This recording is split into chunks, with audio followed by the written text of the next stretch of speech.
সূরা ইয়াসিন প্রত্যেক দিন ফজরের পরে পড়া দরকার ছিল। আজকে সকালবেলা সূরা ইয়াসিন পড়ছি আমরা। বাবা ও আজ তো সারা রাত বলে বললে আপনি বইয়ে থাকবেন, আমিও বসে থাকবো। কোরআন শরীফ তেলাওয়াত যারা জানি তারা কি সূরা ইয়াসিনটা পড়ছি কালকে আজকে সকালে পড়েন না? আসেন এখানে দেখান তো দেখি সূরা ইয়াসিনটা আমার কোন বাবাজি একটু পড়ছেন। এখানে না হইলেও 200 মানুষ আছে, একজন মানুষ পাইছি সূরা ইয়াসিন পড়ছেন। বলেন আপনার কাছে বিচার, আমি বলতেছি এই কোরআন শরীফ কারা পড়বে? ইহুদিরা? তো মুসলমানরা তো আপনারা পড়েন না কোরআন শরীফ। তাকু মে সাজায়া গয়া হো, আঁখু মে লাগায়া গয়া হো, ওই তাকের মধ্যে গিলাপ দিয়া খুব সুন্দর করে সাজিয়ে রাখছি, উঠে মাঝে মাঝে চোখের মধ্যে লাগাই চুমা দেশে। এটা কোরআন শরীফের হক, এটার নাম কোরআন শরীফ। আল্লাহ এই জন্য কোরআন শরীফ দিছিল। আফসোস লাগে। তা আমরা গোমরা হব না, আমাদেরকে গোমরা বানাবে না, আমরা ভালো হবো কি করে? আমাদেরকে পথভ্রষ্ট বানাবার জন্য সেই রাস্তাটা আমরা খুলে দিছি। কোরআনকে ধরি নাই, কোরআনকে ধরি নাই, কোরআনকে ধরি নাই, কোরআনকে ছেড়ে স্কুলে কলেজে ভার্সিটিতে যাওয়ার আগ পর্যন্ত সন্তানকে কোরআন শিখাও। ছোটবেলায় বাবা শিখায় নাই, মাও শিখায় নাই, আমরাও শিখলাম না। আমাদের সন্তানগুলিকে কখন সেই পথে নিয়ে যাচ্ছি দোস্ত, যেখানে আল্লাহ তার বন্ধুকে পর্যন্ত বলছে উতলু মা উহিয়া ইলাইকা মিনাল কিতাব, হে বন্ধু যে আপনার যে কোরআন নাযিল হয়েছে আপনি সেই কোরআন তেলাওয়াত করেন বেশি বেশি। রাসূলকে বলতেছে। আফসোস লাগে, জিন্দিগিটা তো শেষ করে দিলাম, একটু কোরআন শিখলাম, তবে কি জবাব দিব আল্লাহর কাছে? আল্লাহ পাক যে একটা চিঠি পাঠিয়েছিলেন আমার কাছে, কি লিখছে সেটা তো দূরের কথা, একটু পড়তেও জানি না। এ দোস্ত, কাজটা কি ঠিক করলাম আমরা? সূরা ইয়াসিন পড়ি নাই, নিশ্চয়ই এখানে কিছু তেলাওয়াতওয়ালা আছে। তাহলে কত বড় অলস আপনি! আপনি সকালবেলা নাস্তাটা হালাল হলো কিভাবে আপনি সূরা ইয়াসিন না পড়া? আপনার জন্য নাস্তা তো হালাল হওয়ার কথা না সূরা ইয়াসিন না পড়া। আর যারা তেলাওয়াত জানেন না তারা ফজরের নামাজে মসজিদে দেয়া হুজুরকে যদি বলতেন যে হুজুর আমরা নামাজের পরে একটু আপনার পাশে গোল হয়ে বসে যাই, আপনি দয়া করে আমাদের একটু সূরা ইয়াসিনটা একটু শোনাই, হুজুরের তেলাওয়াত হয়ে যেত, আপনারা শুনতেন। সেটা তো করেন নাই। কে বাবা বলেন, এটা করলে একটু সূরা ইয়াসিনের মতো কিছু সব পাইতাম না? আপনি নিজেও পারলেন না, যিনি পারে তার থেকে নিলেনও না। কেন? আমাদের মসজিদে আমি আমার ইমাম সাহেবকে বলে দিছি, কারণ আমি এখন পারি, আমি এখন মাজুর পারি না, সেজদা দিতে পারি না, চেয়ারে নামাজ পড়ি কোনো রকম করি। ফজরের পরে যারা বসে তাদেরকে সূরা ইয়াসিনটা শোনাই দিই, কিছু মাসলা মাসাইল 2-1টা করে করে করে শিখান। আর সূরা ইয়াসিনটা 5 থেকে 7 মিনিট লাগবে, আপনি তেলাওয়াত করলে এরা শুনবে, শুনলে ডাবল সওয়াব, সমান সওয়াব। তো আমরা কি পারি না এই কাজটা আমাদের ইমাম সাহেবদের থেকে? কিরে বাবা পারেন? করবেন কালকে সকালবেলা। সূরা ইয়াসিনের এই দশা, সূরা কাহফের কি দশা? ওই দিন এক জায়গায় গেছিলাম, এক মাদ্রাসায় আছে, সবাইকে বললাম যে আজকে শুক্রবার দিন সূরা ইয়াসিন পড়নেওয়ালা, সূরা কাহফ পড়নেওয়ালা কয়জন আছেন? হুজুররাও আসিল অনেকে, একজন হুজুরও পড়ে নাই। মুন্সিগঞ্জ ওই একেবারে ভিতরে। দুঃখ লাগলো, আপনারা কিসের আলেম? যে আলেম সূরা কাহফ পড়লেন না শুক্রবার দিন, আপনি আলেম নামের কলঙ্ক। কে বলছে আপনাকে আলেম? সূরা কাহফ পড়লেন না আপনি শুক্রবার দিন। রাসূলের হাদিস কথা আপনি কি মানলেন? মানুষকে ওয়াজ করবার সময় খুব লম্বা ওয়াজ না, নিজে আমল করবা না। রাসূল বলছেন যারা সূরা কাহফ প্রত্যেক শুক্রবার দিন পড়ে, সেখান থেকে আসমান পর্যন্ত তার জায়গাটা নূর দিয়া পরিপূর্ণ করে দেওয়া হয়। ফেরেশতারা চতুর্পাশে আইসা ঘেরাও দেয়, বসে বসে দোয়া করতে থাকে। আল্লাহ রসুল বলছেন সূরা কাহাফ পড়বা উম্মতেরা, মাগরিবের পরে সূরা ওয়াকিয়া পড়ো, কাল রিজিকের জন্য কাল দৌড়াদৌড়ি করো, তুমি সূরা ওয়াকিয়া পড়ো সব সময় বাদ মাগরিব, আল্লাহ তোমার রিজিকের ব্যবস্থা করে দিবেন, অভাবনটা দূর করে দিবেন। ঈশান নামাজের পরে সূরা মুলুক পড়ো, সূরা মুলুক না পড়ে ঘুমাইও না। যেদিন তুমি কবরে চলে যাবা এই সূরা মুলুককে আল্লাহ পাক যুবকের মতো পাঠাইয়া তোমার কবরে তোমার শিউরের পাশে বসে পাহারাদারি বসাই দিবে। তোমার সাথে সে কিয়ামতের ময়দানে বলবেন আল্লাহ সে আমাকে তিনি সবসময় তেলাওয়াত করছে, তুমি তাকে মাফ করে দাও। যদি মাফ না করো আল্লাহ তোমার কোরআন শরীফ থেকে আমাকে মুছে ফেলো। আল্লাহ পাক বলে সূরা মুলুক যাও, তোর সুপারিশ কবুল করলাম, আমি মাফ করে দিলাম। দোস্ত আমল করবো না, শুধু লম্বা লম্বা পণ্ডিতামি করলে চলবে। দোস্ত আমল করো, দোস্ত আমল করো। আমল ছাড়া বিকল্প কোনো পথ নাই। দুনিয়ার সব কাজে আপনি পারেন, আমলের মধ্যে আসলে পারেন। আল্লাহ পাক আমাদেরকে কথাগুলি আমল করার তৌফিক দান করে। এই জমানার মধ্যে আল্লাহ পাক ঈমান দিয়েছেন, এটা সাধারণ কথা না। আমাদের বুদ্ধির কারণে, শিক্ষার কারণে, অর্থনৈতিক উন্নয়নের কারণে ঈমান দিয়েছেন, ব্যাপারটা তেমন নয়। ঈমান পাইছি শুধু একমাত্র আল্লাহ পাকের মেহেরবানি। কি বলেন? আল্লাহ পাকের মেহেরবানিতে ঈমান পাইছি। জান্নাতে যাইতে হলেও নেক আমলের কথা অনেকই বলা হয়েছে, নেক আমল করতে হবে। তারপরেও আল্লাহ পাকের রহমত ছাড়া জান্নাতে কেউ যেতে পারবে না। কি বলেন? আপনি যাতে একমত যে আল্লাহর রহমত ছাড়া জান্নাতে, আপনি বলবেন হুজুর তাহলে এত ইবাদত বন্দেগী, তাহলে লাভটা কি? আরে ইবাদত বন্দেগী করলেই তো আল্লাহর রহমত পাওয়া যাবে, আর ইবাদত বন্দেগী না করে আল্লাহর রহমত পাওয়া কঠিন। নবী করিম সাল্লাল্লাহু আলাইহি ওয়াসাল্লাম তিনি যখন বলতেছিলেন এই কথাগুলি, তখন আম্মাজান আয়েশা সিদ্দিকা রাদিয়াল্লাহু তাআলা আনহা তিনি বলতেছেন, ওগো আল্লাহ রসুল আপনিও কি আল্লাহর রহমত ছাড়া পার হইতে পারবেন না? কারণ আপনার কাছে তো আমলের অভাব নাই। রসুল বলেন আমিও আল্লাহর রহমত ছাড়া পার হতে, তাইলে আমি আর আপনার অবস্থা রহমত ছাড়া পার হয়ে যাব? ইবাদত বন্দিগির পাওয়ার দিয়া ইবাদতের অবস্থাটা কি? ইবাদতটা তো খুব কঠিন হাল, এটাকে আটকাই দিছে। আচ্ছা না, ঠিক আছে। ইবাদত যেভাবে করা দরকার, ইসলামের মধ্যে মৌলিক কয়েকটা জিনিস আছে, 5টা জিনিস। এই 5টা বিষয়ের উপরে পরিপূর্ণ আমল না থাকলে এটা পুরা ইবাদত বলা যাবে না।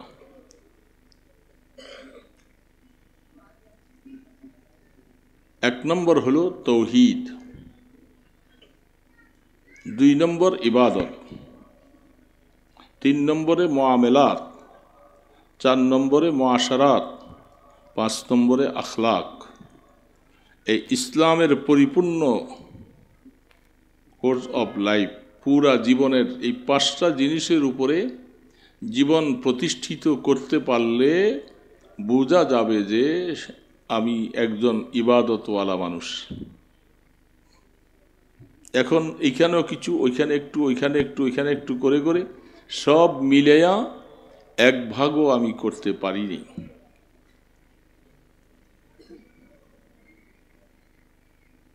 প্রথম নম্বরটা বলছিলাম তৌহিদ, আল্লাহ পাকের একত্ববাদের উপরে পুরাপুরি নিজকে সাক্ষ্য প্রদান করা। বলবেন আমরা তো আল্লাহকে এক জানি। আল্লাহকে এক জানা পর্যন্তই যথেষ্ট নয়, আল্লাহকে এক মানতে হবে। এখন বিভিন্ন রকমের ব্যাখ্যা যখন আসবে তখন আমি আপনি দেখব যে আল্লাহকে আসলে এক মানলেও ব্যাখ্যার মধ্যে আইসা আমি 2 নম্বর হয়ে গেছি। আমাদের অনেক কাজের মধ্যে আমরা শিরক করে থাকি। শিরকওয়ালা ইবাদত আল্লাহর কাছে কোনো গ্রহণযোগ্য নেই। ইবাদত হতে হবে শুধু একমাত্র কার জন্য?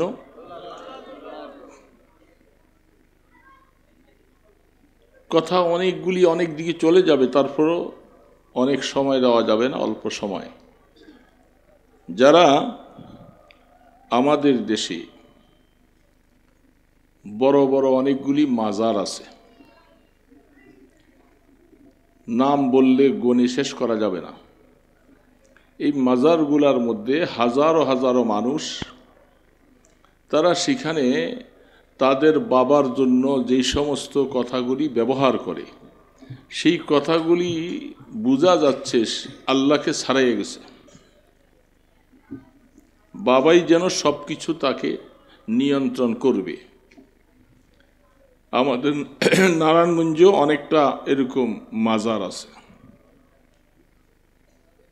বাংলাদেশি অনেক জায়গায় আছে। সেইখানে বাবার নামে গান গাইয়া, তুমি দিন দুনিয়ার মালিক, তুমি বাবা, সব কিছু ভালো মন্দের মালিক বাবা।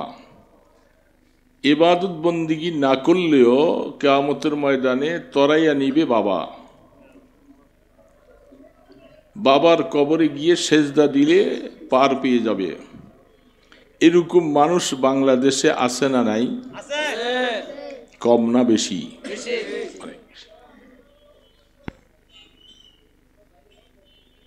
বাবার এত সম্মান দেখাচ্ছে, তার মানে এগুলি সব রূপক।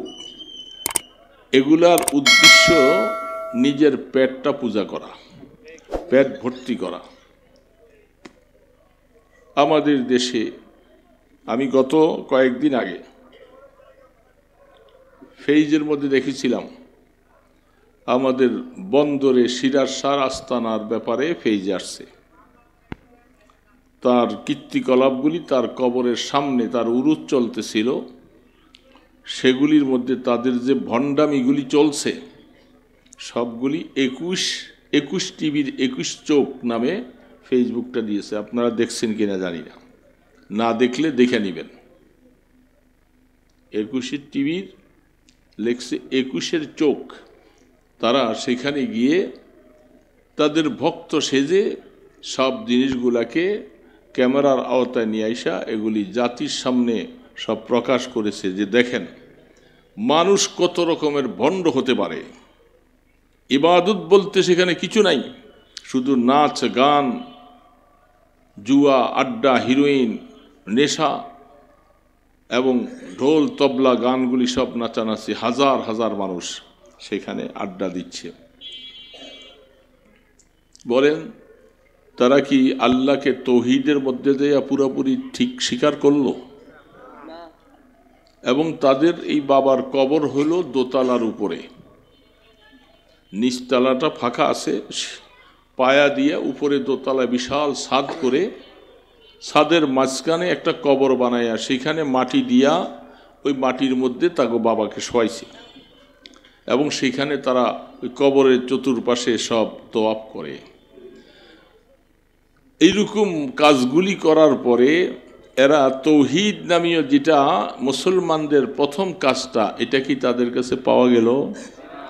এই লোকগুলি কি ইসলামের মধ্যে আছে না নাই? কোরআন এবং হাদিসের আলোকে তারা ইসলাম থেকে বেরিয়ে গেছে, কিন্তু তাদের ব্যাপারে আপনি সমালোচনা করতে পারবেন না। সমালোচনা করলে আপনার ব্যাপারে অনেক কিছু তারা করবে। এরকম আমাদের দেশে বহু ল্যাংটার মেলা, অমুকের মেলা, তমুকের মেলা ইত্যাদির নামে তারা নামধারী মুসলমান, এরা এই কাজগুলি সব করতেছে। তো এইগুলি কাজ করি কি জান্নাতে যাওয়া যাবে? দোস্ত বলেন কথাগুলি। 1 নম্বর তাওহীদ, আল্লাহ পাকের একত্ববাদের উপরে। আমরা যে পড়েছি লা শারীকা লাহ, আল্লাহ পাকের সাথে কোনো শরীক নেই। ইবাদত শুধু একমাত্র তার জন্য হবে, সেজদা তার জন্য হবে, আমার নামাজ তার জন্য হবে, হজ তার জন্য হবে, বাবাকে খুশি করার জন্য না। দোস্ত আমরা তো শুরুতে মুসলমান সবাই, কিন্তু ইমান যে কোন দিক দিয়ে কিয়ামতের ময়দানে রাসূল করিম সাল্লাল্লাহু আলাইহি সাল্লামের সাথ ফরমান, উম্মতেরা তুমি সকালবেলা ইমানদার থাকবা, বিকালে তোমার ইমান হারা হয়ে যাবা। সেই জামানা এখন চলছে। সকালে আমি ইমানদার, এমন কিছু কাজ করেছি, এমন কিছু কথা বলেছি যার দ্বারা আল্লাহ পাকের তরফ থেকে আমাকে ক্যান্সেল করে দিয়েছে, তুই বের হয়ে যা ইমান থেকে। এরকম জমানা এখন আমরা আছি। কত দরবার, আটরশির দরবার, চন্দ্রপাড়ার দরবার, মাইজ ভান্ডারীর দরবার, এগুলি সব দরবার এখানে আসেন কিনা জানি না, না জানা থাকলে আপনি বুঝে নেন। এগুলি কোরআন এবং হাদিসের ভিত্তিতে তাদের কোনো সঠিকতা নাই, এগুলি সব বাতিল। আমাদের নামধারী মুসলমানরা সেখানে হাজার হাজার মুসলমান দল বাঁধিয়ে যাচ্ছে। কি হলো সেখানে? এই জন্য ইসলামের মধ্যে এই 5টা বিষয়। 1 নম্বর হলো তৌহিদ। তৌহিদের মধ্যে পুরাপুরি নিজকে সঠিক প্রমাণ দেখাইতে হবে। 2 নম্বর হলো ইবাদত। ইবাদতের মধ্যে বলেন তো 1 নম্বর ইবাদতের নামটা কি বাবা বলেন তো, কে বলতে পারেন? 1 নম্বর ইবাদত কি আল্লাহ পাকের ইমানের পরে? কোরআন শরীফে যত জায়গায় আল্লাহ পাক ইমানদারকে বলছেন ইমান আনো, পাশাপাশি সাথে সাথে ও আকিমুস সালাহ, নামাজ কায়েম করো। উতলু মা উহিয়া ইলাইকা মিনাল কিতাব ওয়া আকিমিস সালাহ ইন্নাস সালাতা তানহা আনিল ফাহশাই ওয়াল মুনকার ওয়া লাযিকরুল্লাহি আকবার লাউ কানু ইয়াসনাউন আল্লাহু ইয়ালামু মা কানু ইয়াসনাউন। আল্লাহ সুবহানাহু ওয়া তাআলা তার বন্ধুকে নবীকে বলছেন আপনি কোরআন তেলাওয়াত করেন। রসুলকে কোরআন তেলাওয়াত করতে বলছে, রসুল কোরআন নাজিল হয়েছে, তেলাওয়াত কি রসুল কম করতেছেন? উম্মতকে শিক্ষা দিচ্ছে, উম্মত সঠিক পথে যদি থাকতে চাও তাহলে 1 নম্বর পুঁজি হলো কোরআন। কোরআন সামনে রেখে তুমি জীবন কাটাও, কোরআনে কি আদেশ কি নিষেধ আছে এটা সামনে নিয়ে আসো, তাহলে তোমার ইমান ঠিক থাকবে। 2 নম্বর কথাটা ও আকিমিস সালাহ। দোস্ত আমরা এখানে মুষ্টিময় এলাকার কয়েকজন মানুষ বসছি, আপনি রাস্তায় ঘাটে চলে দেখেন হাজার হাজার লক্ষ লক্ষ মানুষ, এর মধ্যে ইমানদারের সংখ্যাটাই তো হইল 99%। কি বলেন ঠিক না? নামাজির সংখ্যা কয়জন বাবা আপনি বলেন তো, আপনার দিলটার মধ্যে বলেন, এই যে হাজার হাজার মানুষের মধ্যে রাস্তায় ঘাটে, বাজারে, দোকানে, ট্রান্সপোর্টে ইত্যাদি ইত্যাদি সর্ব জায়গায় নামাজি কয়জন? আর 1 ওয়াক্ত নামাজ পড়লাম 2 ওয়াক্ত পড়লাম না, ওইটা তো নামাজি না। নামাজি হতে হলে 5 ওয়াক্ত নামাজ রেগুলার পড়া লাগবে, তাকে বলবে নামাজি। এরকম নামাজির সংখ্যা বেশি না কম? বলেন বাবা, বেশি না কম? তাহলে আমি বলে ইবাদতের মধ্যে আমি ফেল হয়ে গেছি। এই জন্য আল্লাহ রাব্বুল আলামিন বলছে আমার বান্দা বান্দি শোনো, আমি ইমানের পরে তোমাদেরকে বলছিলাম আকিমুস সালাহ, নামাজ পড়ো, কারণ নামাজ এমন একটা ইবাদত দুনিয়ার মধ্যে এর সমতুল্য কোনো ইবাদত নাই। হজ, রোজা, যাকাত যত ইবাদত আছে সব কিছুর থেকে 1 নম্বর ইবাদত হলো নামাজ। অন্যান্য ইবাদতগুলি দুনিয়ার মধ্যে ফরজ হয়েছে, আর নামাজ আল্লাহ পাক আসমানে ফরজ করেছে। বন্ধুকে মেরাজে ডেকে নিয়া, কিছুদিন আগে মেরাজ গেছে না, সবে মেরাজ, সেই সবে মেরাজের মধ্যে আমরা বিভিন্ন সময় মসজিদগুলোতে শুনছি অনেকে ওয়াজ নসিহতে মেরাজের আলোচনা করে। আলোচনার ভিতরে একটা জিনিস আমাদের বোঝা দরকার, রহমতে দু আলমকে আল্লাহ পাক আসমানে ডেকে নিয়া সান্ত্বনা দিলেন, রসুলের জীবনে এত কষ্ট এত মার খেলেন, আল্লাহর পয়গম্বর কি কোনো মানুষের রাষ্ট্রীয় ক্ষমতা, দেশের অর্থ ব্যবস্থাপনা, দেশের সমস্ত নেতৃত্ব মাতবরি এরকম সব কিছু রসুলের হাতে নিয়েছিলেন? রসুল এমন তো ছিলেন না। রসুল তো বিশ্বাসী ছিলেন সকলের কাছে, কি বলেন ঠিক না? রসুলের টাইটেলটা কি দিয়েছিল কাফেররা? আলামিন। বিশ্বাসী তিনি, তার জীবনে কোনো স্পট নাই। তারপরে প্রথম যেদিন সর্বপ্রথম ওহী নাজিল হয় গারে হিরার মধ্যে, যারা হজ করতে গেছেন তারা দেখেছেন জাবালে নূরে গারে হিরার মধ্যে আল্লাহ রসুল সেখানে তিনি গেলেন, আর প্রথম ওহী সেখানে নাজিল হয়। এরপরে আসার পরে রসুল এত নির্যাতন পাইলেন, আমি সেদিকে যাচ্ছি না, শুধু পয়েন্টটা বলতেছি বোঝার জন্য। দোস্ত, রসুলকে মারল, রক্তাক্ত করে ফেলল, তাইফের ময়দানে পাথরের আঘাতে শরীরের কাপড়গুলি সব রক্ত বেয়ে বেয়ে পড়ছে। কথাটা শুনতে খুব ভালো লাগে, কি বলেন?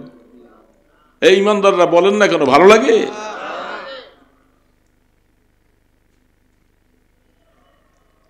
যেই রসুলকে আল্লাহ পাক সমস্ত কিছুর জিম্মাদারি দিয়েছেন, কিয়ামতের ময়দানে পার পাওয়ার জন্য কোনো গতি হবে না আমলের দ্বারা না, আল্লাহর পয়গম্বরের সুপারিশ ছাড়া কোনো গতি নেই। রসুলের সুপারিশ লাগবে। কিয়ামতের ময়দানে রসুল আল্লাহ পাকের সাথে যখন বলবেন যে আল্লাহ হিসাবটা করেন, শুরু করেন, এই কথাটা বলার আগ পর্যন্ত হাজারো বৎসর পার হয়ে যাবে, হিসাব শুরু করবেন না আল্লাহ। ময়দানে হাসরে ঘামের সাগরে হাবুডুবু খেতে থাকবে, মাথার উপরে সূর্যের তাপ হতে থাকবে প্রখর 1 মাইল উপর থেকে। এ মুসলমান বাবাজিরা, এই কথাগুলি কি সত্য না মিথ্যা বলেন তো? সেই দিন কোনো মানুষ সাহস পাবেন আল্লাহর সাথে একটু কথা বলার, সমস্ত নবীদের কাছে দৌড়াবে। বুখারী শরীফে লম্বা হাদিস আসছেন, আল্লাহ রসুলের কাছে আসবেন, সর্বশেষ আদম আলাইহিসসালামের কাছে যাবেন, সেখান থেকে নূহ আলাইহিসসালাম, ঈসা আলাইহিসসালাম, ইব্রাহিম আলাইহিসসালাম, আস্তে আস্তে আস্তে আস্তে সমস্ত নবীরা অপারগ। আল্লাহর সাথে কথা বলার সাহস নাই আমাদের কারো। আল্লাহকে যে শুধু বলবো যে আল্লাহ আপনি একটু হিসাব শুরু করেন, এই অধিকার ক্ষমতা আমাদের নাই কারো। আল্লাহ পাক এত কাহ্হারিয়ত, এত গোস্বা অবস্থায় থাকবে সেটি কেউ বলতে পারবে না। সর্বশেষ আসবেন আপনার আমার নবী মুহাম্মদুর রাসূলুল্লাহ সাল্লাল্লাহু আলাইহি সাল্লামের কাছে। আমরা এই অবস্থায় আছি, আমাদের কোনো কুল কিনারা নাই। হিসাব হবে, কে পাশ করবে কে ফেল করবে, আগে তো হিসাব হতে হবে। একটু আল্লাহকে একটু বলেন যেন আল্লাহ একটু হিসাবটা শুরু করে। আল্লাহ রসুল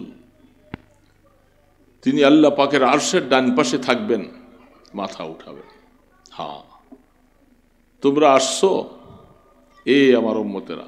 সেখানে সমস্ত নবীদের উম্মতেরা আছে, কিন্তু কোন নবী সাহস করতেছেন আল্লাহর সাথে একটু কথা বলার জন্য।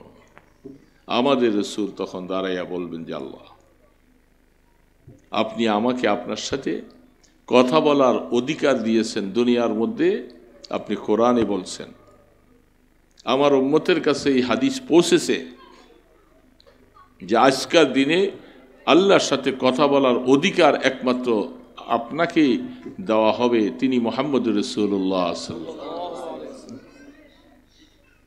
এই জন্য তিনি উঠে আল্লাহ পাকের কাছে, এখানে মাঝখানে অনেক হাদিস আছে, অনেক কোরআনে আয়াত আছে, তিনি যাইয়া যখন বলবেন যে আল্লাহ একটু হিসাব শুরু করেন, এই তখন থেকে আল্লাহ পাক হিসাব করবেন।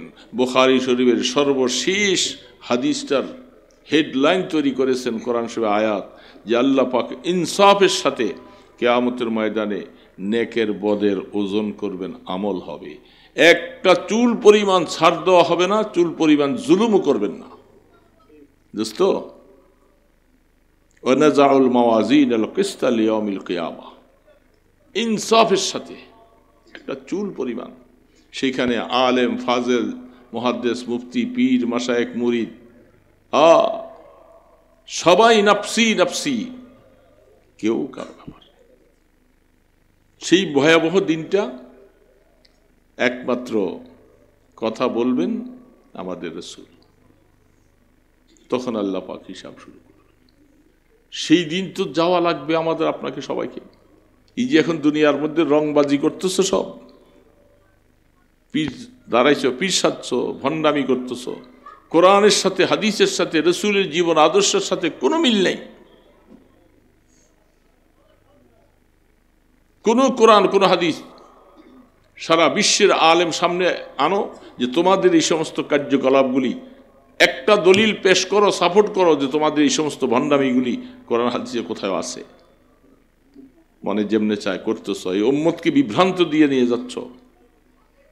সেদিন বুঝে আসবে আল্লাহ রসুলের সামনে। তা আল্লাহ রসুল সেদিন এত রক্তাক্ত অবস্থা, এত কষ্ট, কোনো অপরাধ ছিল না তার। আল্লাহ পাক দেখেন এত বড় পাওয়ারফুল, আপনাদের এলাকার মধ্যে আপনার যদি বড় একজন পাওয়ারফুল ক্ষমতাওয়ালা থাকে আর তার সাথে বন্ধুত্ব থাকে, আর এই লোকটাকে যদি কেউ রাস্তায় মারধর করে, সে লোক পাঠাবে, কে এত বড় সাহস আমার বন্ধুকে এইভাবে মারবে। তো আল্লাহ পাক এত বড় ক্ষমতাওয়ালা, তার বন্ধুকে মারতেছে, তিনি চুপচাপ কেন? কথা বুঝতেছেন ব্যাপারটা বাবা? আল্লাহর ক্ষমতার সাথে কি কারো কোনো ক্ষমতা আছে? তায়েফের ময়দানে যারা ইটপাটকেল মাইরে আমার রসুলের রক্তাক্ত করলেন, আল্লাহ কি দেখেন নাই? বলেন না, দেখছেন কি দেখেন নাই?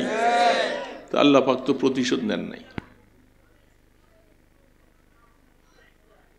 অথচ মাঝখানে জিবরিল আলাইহিস সালাম আয়েশা রাসূলকে বলতেছেন, আপনার এই কষ্টটা দেখে আমি সহ্য করতে পারি না, আপনি আদেশ করেন আমি এই মুহূর্তে তায়েফের দুইটা পাহাড়কে একসাথে মিলাইয়া তাদেরকে নিষ্পেষিত করে দেই। ক্ষমতাটা ছিল কি ছিল না? জিবরিল আলাইহিস সালাম কি পারতেন কি পারতেন না? রাসূল বলতেছেন না, এদেরকে হালাক করে দিলে তো সব শেষ হয়ে যাবে। আমাকে যে আল্লাহ পাক এই ঈমানের দাওয়াত দেওয়ার জন্য যে পাঠাইছে, তা আমি ঈমানের দাওয়াত কার কাছে দিব? কার কাছে দিব? আল্লাহ রসুল তিনিও প্রতিশোধ নেন নাই, আল্লাহ প্রতিশোধ নেন নাই। অথচ মাঝখানে বন্ধুকে মাইর খাওয়াইছে, অনেক মাইর খাইছে, রক্তাক্ত অবস্থা। হযরত যায়েদ বিন হারিসা রাদিয়াল্লাহু তাআলা আনহু বলেন, হাদিস খুলে দেখেন, তাদের ইটপাটকেলের আঘাতে দুষ্টরা, যুবক ছেলেগুলি, উচ্ছৃঙ্খল ছেলেগুলি, বকাটে ছেলেগুলি সবাইকে লেলিয়ে দেওয়া হয়েছে। এই লোকটা এসে নবুয়ত দাবি করতেছে, তাকে এখান থেকে পিটিয়ে বাইর করো। তারা পিছনে যেয়া রাসূল দৌড়াইতেছে, দৌড়তে দৌড়তে যেয়া পাথরের মধ্যে আঘাত খেয়ে পড়ে যায়। হযরত যায়েদ বিন হারিসা রাদিয়াল্লাহু তাআলা বলেন, আমি যে ধরে উঠাইতেছি, আবারও মারতেছে, আবারও দৌড়াইতেছে, আবার এইভাবে। কি অপরাধ, কি অপরাধ ছিল আমাদের। আজকে তো আমরা ইমানদার পাইছি, আরামে বসে আছি, কলেমা পাইছি, কত কিছু। সেই রসুলের জন্য আমার মায়াও লাগে না, কারণ আমি এখন খাওয়া দাওয়া চলাফেরা, বাড়ি গাড়ি অট্টালিকা সব কিছুই আমার আছে। রসুলের দেখিও না, ওনার জন্য কি মায়া আমার। ইমানদার এই জন্যই বুখারী শরীফের 6 নম্বর হাদিস খুলে দেখেন, আল্লাহ রসুল বলছে, উম্মতেরা মনে রাখবা, আমার উপরে ঈমান না আনলে তোমার ঈমানটা পাকা হবে না। শুধু আল্লাহকে আল্লাহ বললে ঈমান কবুল হবে না, আমাকে রসুল হিসাবে স্বীকার করা লাগবে। উম্মত মনে রাখবা, তোমার জীবন থেকে যদি আমি রসুলকে তুমি বেশি ভালো না বাসো, তোমার ছেলে মেয়ের থেকে যদি আমাকে বেশি ভালো না বাসো, তোমার মা বাবার থেকে যদি আমাকে বেশি ভালো না বাসো, তুমি ইমানদার হতে পারো না। এই জন্য শুনলাম আজকে ফেজে আসছে বন্দরে কোথায় না জানি একটা হিন্দু কে যেন আমাদের রসুলের নামে অনেক খারাপ কথা বলছে। কিছু ছেলেপেলেরা প্রতিবাদ করছেন, আমি মাত্র শুনতেছি তার পক্ষে তাকে অ্যারেস্ট করে নেওয়া হয়েছে। তার পক্ষে ওকালতি করার জন্য কিছু কুলাঙ্গার তারা দাঁড়াইছে যে এদেরকে যেন জামিন দিয়ে দেওয়া হয়। এরা কুলাঙ্গার, এরা মানুষ নয়, এরা মুসলমান নয়।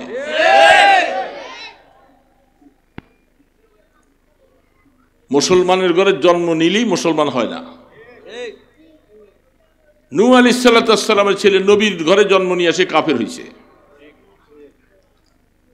তুমি মুসলমান দাবিদার, আর তুমি এই কুলাঙ্গারদের পক্ষে তুমি ওকালতি করবা। আমরা শুনছি মাত্র। এটা নিয়ে যদি এই ধরনের প্রপাগান্ডা হয়, এই সমস্ত কুলাঙ্গারদেরকে যদি জামিন দিয়ে দেওয়া হয়, তার উপযুক্ত শাস্তি না করা হয়, আমরা পুরা কঠিন আন্দোলন গড়ে উঠব, যার কারণে তারা এটাকে প্রতিবাদ করার ক্ষমতা তাদের থাকবে না। সেটা রাসূল কি কথা বলবে, কেমন ইমানদার, এটাই বুঝার বিষয়। আমি রাসূলকে জীবন থেকে ভালোবাসি কিনা দেখবে। এই মাঝে মধ্যে এই সমস্ত কিছু কুলাঙ্গাররা কিছু কথা উঠাবার পরে আল্লাহ পাক দেখতে চান যে আমার রাসূলকে তারা কত ভালোবাসে। দেখি তাদের সামনে আমার রাসূলকে গালি দিবে,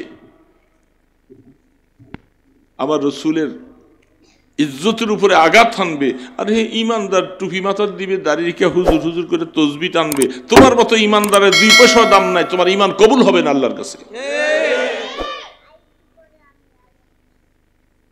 রাসূলকে গালি দিয়েছে, মেজাজটা তো গরম হয়ে গেছে। আমার রাসূলকে গালি, আমার আল্লাহকে গালি দিবা, ঠিক আছে। ওইখান থেকে উঠে আর দেরি করে নাই, ওই ইহুদির গালের মধ্যে এমন জোরে এক থাপ্পড়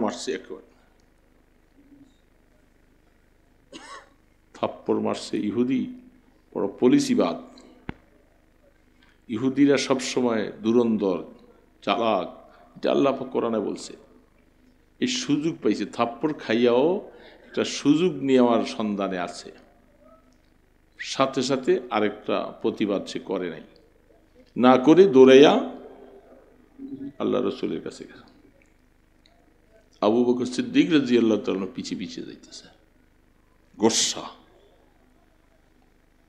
যাইয়া রসুলের কাছে বিচার দিলেন,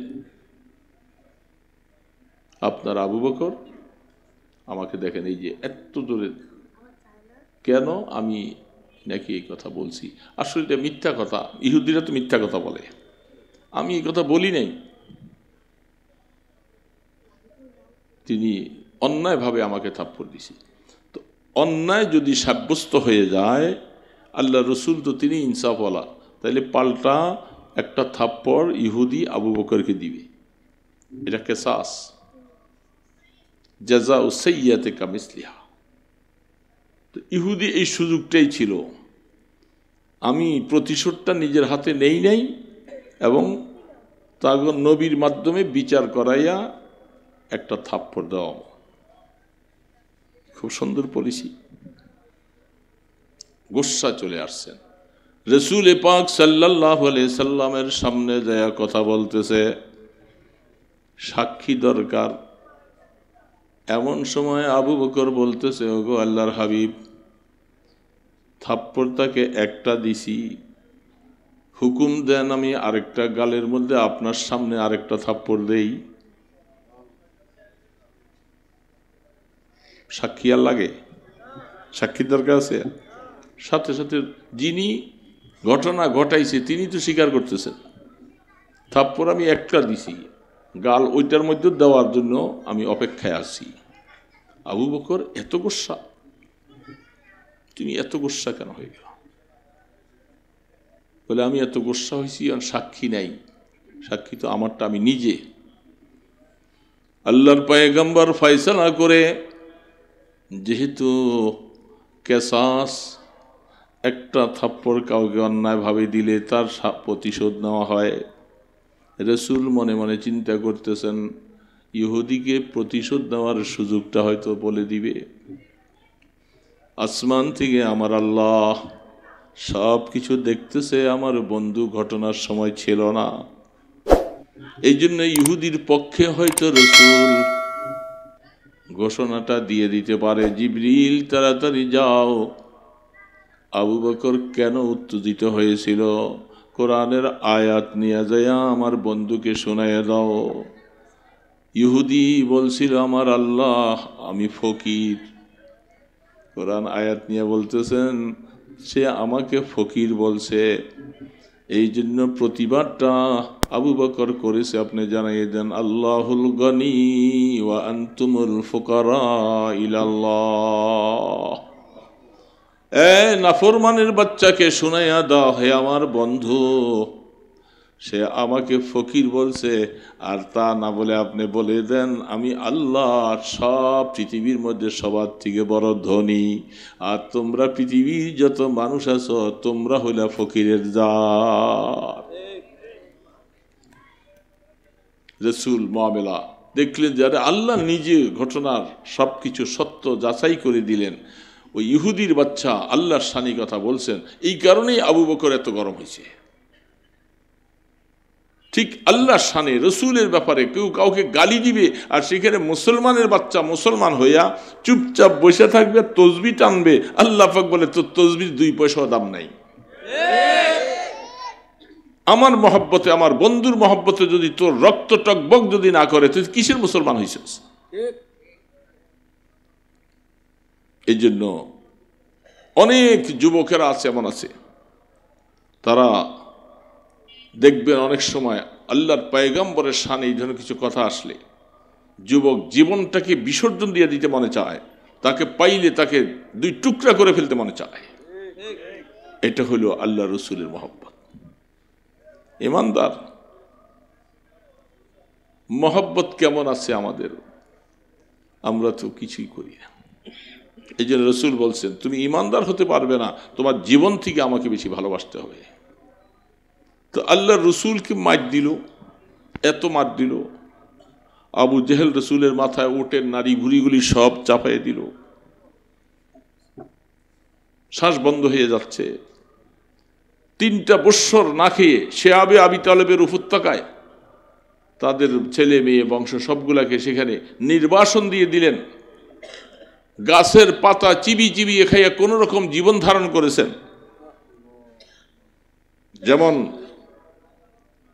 ইসরায়েল নিমক হারামের বাচ্চারা, ইহুদির বাচ্চারা যেমন ভাবে ফিলিস্তিনের উপরে তাদের রসদ পানি সবকিছু বন্ধ করে দিয়েছিল, ওষুধ যেতে না পারে, খাবার যেতে না পারে, এটা তো এই জামানার কথা। আর হাদিসের মধ্যে স্পষ্ট ওই জামানায় আবু জাহাল অথবা সাইবা কাফেরগুলি কোনো মানুষ যদি মায়ায় পড়ে বংশের খাতিরেও যদি সেখানে কিছু খাবার পৌঁছাবার সিদ্ধান্ত নিতেন, রাস্তা ব্যারিকেড দিয়ে খাবারগুলি ফেরত দিয়ে দিত, তারা না খেয়ে মরে যাক, সেখানে খাবার যেন পৌঁছতে না পারে। আল্লাহ রসুলকে এইভাবে কষ্ট দিয়েছেন। আল্লাহ সুবহানাহু ওয়া তাআলা এত বড় পাওয়ার থাকার পরে তিনি প্রতিশোধ নিতে পারতেন। ওই যে রসুল যে বলছেন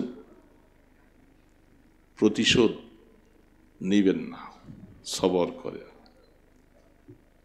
সময় মতো প্রতিশোধ তো অবশ্যই নেওয়া হবে। আল্লাহ রাব্বুল আলামিন সব কষ্টের পরে হিজরত করে যখন মদিনাতে যাবেন, তার আগে বাইতুল্লাহ ঘরের পাশ থেকে উম্মে হানি রাদিয়াল্লাহু তাআলা আনহার ঘর থেকে আল্লাহ পাক রসুলকে উঠাইয়া মেরাজে নিয়ে গেলেন। নিছেন কি নেন নাই? এটা আকলে আপনার আমার বুঝে আসবে না। আর আমরা বুঝলে কেমন হবে যে গেছেন এশার নামাজ পড়ে আবার আইসা ফজর নামাজ পড়ছে, মাঝখানে 7 আসমান 7 জমিন, জান্নাত জাহান্নাম এবং বাইতুল মুকাদ্দাস সব কিছু বিচরণ করে দেখে আসছেন। সুবহানাল্লাহ। সত্য না মিথ্যা? কাছে ডেকে নিলেন, একেবারে কাছে ডেকে নিলেন, আর সে আজিমে ডেকে নিলেন। আল্লাহ পাক বলতেছে, বন্ধু আমার, বহু কষ্ট এতদিন আপনাকে সহ্য করতে হয়েছে। কোন নবীদেরকে আসমানে ডেকে আনি নাই, আপনাকে আমি বেশি মায়া করি, এই জন্য আপনাকে ডেকে আমার কাছে আইনা বসাইছি, আর সে আজিমই নিয়ে বসাইছি। মায়া করেছেন, আদর করেছেন। আসার সময় রসুল বলতেছিলেন, আমি উম্মতের কাছে কি নিয়ে যাব? আল্লাহ, আপনি তো আমাকে বহু সম্মানিত করলেন। এই আসার সময় রসুলের চাহিদা অনুযায়ী রসুল আল্লাহ পাকের কাছে আবদার করার পরে আল্লাহ পাক মায়া করে এই উম্মতের নাজাতের রাস্তা খুলে দিলেন। যাও, তোমাদের জন্য 50 ওয়াক্ত তোমার উম্মতকে আমি ফরজ করে দিলাম। দেয় নাই? কেন ওয়াজ শুনলেই চলবে না, ওয়াজের হাকিকত বোঝা লাগবে। সেইখানে মায়া করে কাছে নিয়ে সেই হাদিয়াটা দিছিলেন। মাঝখানে কমাইতে কমাইতে 45 ওয়াক্ত কমাইলেন, বাকি 5 ওয়াক্ত থাকলো। আল্লাহ পাক বলছেন, আল্লাহ পাক ওয়াদা বরখেলাপ করেন না। 50 ওয়াক্ত দিয়েছিলাম তোমাদেরকে, হে রসুল, হে আমার বন্ধু, আপনার উম্মতেরা 5 ওয়াক্ত নামাজের হেফাজত করবে, আমি তার আমল নামায় 50 ওয়াক্ত নামাজের সওয়াব দিব। এত বড় হাদিয়াটা দোস্ত, যেটা আসমান থেকে আল্লাহ পাক মায়া করে আপনাকে আমাকে মহব্বত করে ভালোবেসে এই হাদিয়াটা দিছিলেন। দোস্ত, এই হাদিয়াটা এখন আমি ঠিক মতো আদায় করি না, আমি কিসের মুসলমান? কিসের মুসলমান আমি? আমাকে কে মুসলমান বলবে? সেই আসমানের হাদিয়াটা আমার কাছে নাই। ছেলে মেয়ে স্ত্রী পুত্র, ঘরের মধ্যে নামাজই নেই। এই যে কালকে শুক্রবার আসতেছে, বহু মানুষ আছে জুমাটাও পড়ে না। ফ্যাক্টরি, অফিস, আদালত নিয়ে ব্যস্ত থাকে, আর মুরগির রান চাবাই চাবাইয়া খায় টেবিলে, মোজ করতেছে, জুমার নামাজ পড়তে যায় না। বহুত বড় লোক আছে, জুমা পড়তে যায় না। তার প্রেস্টিজের হ্যাম্পার হয় যে আমি যে হুজুর সামনে আবার মসজিদে বসে থাকবো। আরে বাবা, আমি কি কম? কত হুজুর আমি আমার পিছনে পিছনে ঘুরে, আমি ওনারা খুতবা দিবে, সেইখানে আবার নামাজ পড়ব। এরকম বহু অহংকারী আছে যারা জুমা পড়তে যায় না। আপনারা যে কষ্ট করে আইসে এই যে দেখেন চাটের মধ্যে বসা ওয়াজ শুনতেছেন, আপনাদের আশপাশে যদি এরকম খুব বড় বড় জেন্টেলম্যান, বড় ফ্যাক্টরি, সে কোনোদিন এখানে এসে বসে ওয়াজ শুনবে না। কি বলেন, সত্য না মিথ্যা বলেন? তাদের ভিতরে খুব লাগে। আমরা এত বড় মানুষ, আমাদের টেবিলের ঝংকারে কত কিছু, আর আমরা ওয়াজ শুনবো যে সেখানে মসজিদে বসে বসে। শুক্রবারে জুমার সময় সেখানে যাও, সামনে যাও। এই যে তাদের কপালে হেদায়েত নাই, বদনসিব, অহংকারী। শুক্রবারে মুরগির রান চাবাইতেছ, মুরগিটা জবাই করতেছ, লজ্জা লাগে না? এটা কার মুরগির রান চাবাইতেছ? তোমার বাবাই বানাইছে মুরগি? গরুটা তোমার বাবাই বানাইছে? গরুর গোশত খাইতেছ মস্করা। সময় মতো জবাব দিবে। সুম্মালা তুসআলুন্না ইয়াওমাইযিন আনিন নাঈম। মনে রাখবা, এই যে নিয়ামতগুলি খাইতেছ, এটার প্রশ্ন হবে কিয়ামতের ময়দানে। জবাব দেওয়ার জন্য তৈয়ার হয়ে যাও। আপনাদের সামনেই তো সুম্মালা তুসআলুন্না ইয়াওমাইযিন আনিন নাঈম, সূরা হুমাযার মধ্যে আছে, সূরা তাকাসুর মধ্যে আছে। আল্লাহ পাক প্রশ্ন করবে, তুমি জুমা পড়লা না, আমি আল্লাহকে সেজদা দিলা না, আর আমার দেওয়া গরু মুরগি এগুলার রান খাইতেছ, গোশত খাইতেছ। বাইর হয়ে যাবে দোস্ত, বাইর হয়ে যাবে সেদিন। এই জন্য আল্লাহ রাব্বুল আলামিন বলতেছে, মুসলমান নাম আদমশুমারিতে আসলে মুসলমান হওয়া যায় না। মুসলমান হতে হলে এই বিসিকগুলি লাগবে, এই গুণগুলি লাগবে। 1 নম্বর তাওহীদ, 2 নম্বরে ইবাদত। ইবাদতের মধ্যে সবচেয়ে প্রথম ইবাদতটা হলো নামাজ। নামাজ যার নাই, তার কাছে কোনো কিছুই নেই। ওমর ফারুক রাদিয়াল্লাহু তাআলা বলতেছেন, আল ফারকু বাইনাল মুমিনি ওয়াল কুফরি তারকুস সালাহ। যে নামাজ ছেড়ে দিল সে ইমানদার না, সে কাফের।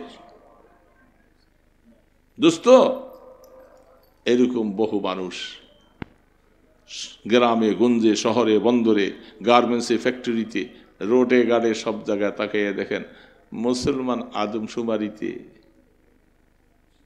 কিন্তু নামাজ নেই। যার কাছে নামাজ নাই দোস্ত, তুমি ইমানদার দাবি করার সাথে না। তোমার আল্লাহ পাকের দেওয়া, আল্লাহ রসুলের নিয়ে আসে এত বড় একটা হাদিয়া গ্রহণ করলা না তুমি। কোন ইবাদতের কথা আল্লাহ পাক এতবার বলেন নাই, নামাজের কথা কোরআনে যতবার বলছেন। এই জন্য হাদিসে বলছেন কিয়ামতের ময়দানে নামাজের হিসাবটা আগে হবে। নামাজে ধরা পড়ে যাবা, সব জায়গায় ধরা পড়ে যাবা। আর নামাজ তোমার সঠিক, সব জায়গার মধ্যে আল্লাহ চশমা ফুসি করে বলে যে যা গোলামকে ছাইড়া দিয়ে মাফ করে দেয়। এই জন্য দোস্ত, আমরা তো এখানে বহু মানুষ আছি, বললে রাগ করবেন না, আমি কথা মাঝে মধ্যে কিছু হক কথাই বলে থাকি। অনেকেই আছি জীবনের 15 বছর বয়স থেকে রেগুলার নামাজি হইছি, এরকম মুসলমানের সংখ্যা এখানেও কম। কি বলেন, ঠিক না ভাই? ঠিক বলেন। হয়তো 25 বছরে 30 বছরে যে আমি নামাজি হয়েছি, কিন্তু শরীয়ত যখন 15 বছর থেকে আমলনামা চালু হলো, তখন থেকে নামাজি 5 ওয়াক্ত নামাজি সংখ্যা খুব কম। অথচ আল্লাহ পাক বলছে তোমার বয়স যখন 15 বছর হয়ে যাবে, তোমার আমলনামা তখন চালু হবে। নসিব করে দিও আল্লাহ, এই মাদ্রাসা কবুল করো আল্লাহ, ছাত্র উস্তাদ সবাইকে কবুল করো আল্লাহ, এলাকার মধ্যে নূরের হাওয়া চালু করে দাও আল্লাহ, ঘরে ঘরে সবাইকে নামাজি বানাও, কোরআন তেলাওয়াতওয়ালা বানাও, আমাদের সন্তানগুলাকে কোরআন শিখার তৌফিক দাও আল্লাহ। আল্লাহ, জুমার রাত্র রমজান আসতেছে গো আল্লাহ, আমাদেরকে সুস্থতার হায়াত দান করো, যেন রমজানে রোজা রাখতে পারি তৌফিক দিও গো আল্লাহ। আল্লাহ, দাড়ি পাকনাওয়ালা যুবকেরা সহ তালিবুল ইলম আলেমরা সহ হাত তুলেছি আল্লাহ, খালি হাত ফিরাই দিও না আল্লাহ। খালি হাত ফিরাইলে যাব কার কাছে? আমাদের তো আর কেউ নাই গো আল্লাহ, আমাদেরকে একবার গোলাম বলে স্বীকার করো আল্লাহ। আগুনে ফালাইলে তোমার কি লাভ হবে আল্লাহ? রহমান ও রহিমের উসিলায় মাফ করে দাও আল্লাহ, সোনার মদিনায় দুরুদ সালামের হাদিয়া পৌঁছায়া দাও আল্লাহ। আপনার হাবিবের কদম মোবারকের উসিলায়, আপনার ইসমে আজমের উসিলায় দোয়াগুলি কবুল করে লাও। সাল্লাল্লাহু তাআলা আলা খায়রি খালকিহি মুহাম্মাদিন ওয়া আলা আলিহি ওয়া আসহাবিহি আজমাইন বিরহমাতিকা ইয়া আরহামার রাহিমিন। কাজ হবে না। খলিফাতুল মুসলিমিন ওমরে ফারুক রাদিয়াল্লাহু তাআলা, তার এই ফরমানটা সমস্ত গভর্নরদের কাছে চলে গেছে। আর আমাগো গভর্নররা, আমাগো রাষ্ট্রপতিরা এমন একটা ঘোষণা দিলে সবাই আন্দোলন শুরু করব। এই মৌলবাদী মোল্লাওয়ালা এই প্রধানমন্ত্রী আমরা চাই না। কি বলবে কি বলবে না বলেন? যারা উলঙ্গ সব নাচে যে মেয়েগুলি, এরা সবাই বিরুদ্ধে আন্দোলন শুরু করব। দেখেন না আফগানিস্তানের তালেবানদের ব্যাপারে সারা বিশ্ব কিভাবে করে বেচারা করে শেষ করে ফেলবে। এইটা সেটা, এই দোষ সেই দোষ, এই দোষ, দোষের অভাব নাই। তার মানে এই দেশে কোনো ইসলামী হুকুমতওয়ালা মানুষকে ইসলামের উপরে পরিচালনা করার মতো কোনো হুকুমত বসতে দেব না, এটা হলো তাদের ষড়যন্ত্র। মরছি আমরা মরছি, তোরা মর। এই জন্য ইহুদি খ্রিস্টানদের সমস্ত কাজ এটা। নামাজি যদি না হয়, দেশের মধ্যে রাষ্ট্রপ্রধান যারা বসবে এই লোকগুলি যদি নামাজি, কিন্তু আফসুস এখন আমাদের রাষ্ট্রের মধ্যে কিছু নাস্তিক, কিছু বেনামাজি, হ্যাঁ, কিছু এই পথ, কেউ ওই পথে অবস্থা। আমরা কই যাব? শান্তি কোথায় পাব? শান্তি শান্তি বলতে বলতে জীবনটা শেষ করে ফেলাও, শান্তি নসিবে আসবে না আল্লাহর পথ ছাড়া। আল্লাহ পাকের পথ ছাড়া শান্তি আসবে না কোনোদিন।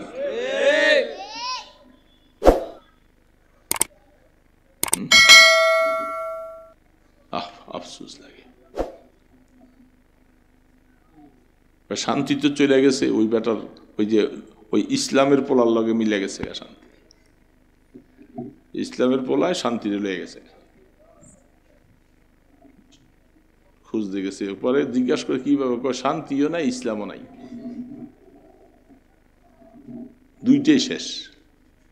তা আমাদের দশা এখন তাই, আমাদের দেশের দশা, আমি এখানে অবস্থা, আমি ইসলামও নাই শান্তিও নেই, সব শেষ হয়ে গেছে।